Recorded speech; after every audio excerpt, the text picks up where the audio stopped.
This country was conquered by those who move forward, and so will space.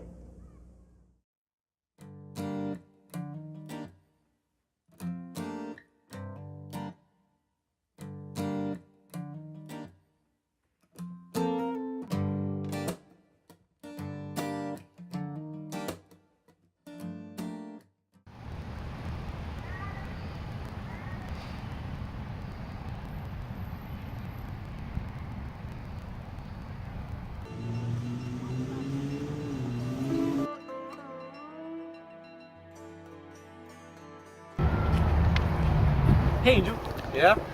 you see that young man right there? Yeah. It looks like he wants to learn what being an American truly means.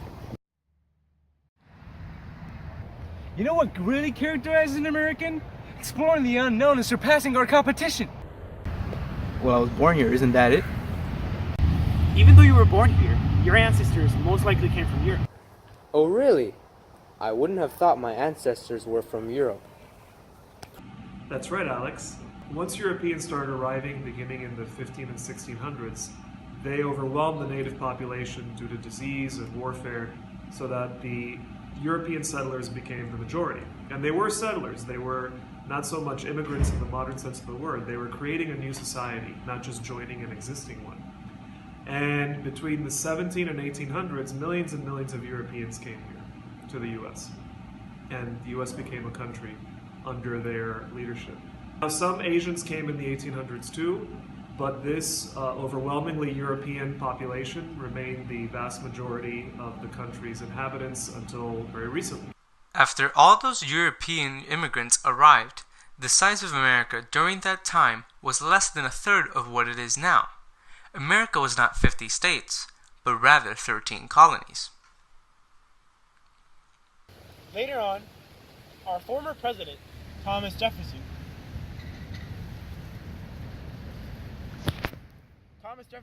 believed that America was to be set on exploring and settling on Western land. This period of migration was called westward expansion. In 1803, America took its first steps in acquiring Western land through the Louisiana Purchase. This gave them 870,000 square miles of land. Later on, Americans continued to gain land with the Florida Purchase, Texas Annexation, Mexican Cession, and the Oregon Territory. If it were not for the westward expansion, we would not be in the position we are today. Let's see what this fellow expert has to say. It takes place the warfare takes place largely in what's now the Midwest. It was really the conquest of what became the American Midwest, which so quickly after that started to become the industrial heartland, the industrial economic driver that helped make America a great force around the world. So I've always thought it was funny that I think in American politics, American society, history, and ultimately for American presence in the continent, yes, it was a major defining moment. It was a major turning point.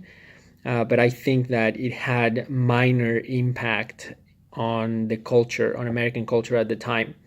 I think that this was a political and resource-driven expansion. I think it was about taking American values, taking American ideology, and taking ultimately American culture west. As you can see, discovering the uncharted lands is an American quality since it can be led back to our worldwide origins all the way to colonization of all 50 states. But what about surpassing competition? How is that an American quality? To best explain that, we will explain historical occurrences that best illustrate this American quality, beginning with the Cold War. From 1961 to 1973, there was a tension between the Soviets and the USA due to nuclear power. This led to the race of who would reach the farthest point in space. This would then declare each country's state of power. In the end, with the Apollo project, America was declared the victor, since they showed their potential was superior to the Russians by landing on the moon. Not only has the American government surpassed its competition, but so has the economy. During the Second Industrial Revolution, American innovators and capitalists, such as Carnegie, J.P. Morgan, and Rockefeller, shaped how Americans see the world. They created a sense of beating and outlasting competition that we still use today. Thanks to that, America has the best economy in the world, having a GDP of around $19 trillion, which is more than our closest competitor, Russia and China combined. As you can see, Alex, Americans have this passion in them that allows them to surpass economic and governmental challenges. I will admit, at first I didn't want to learn. Now I'm glad I did.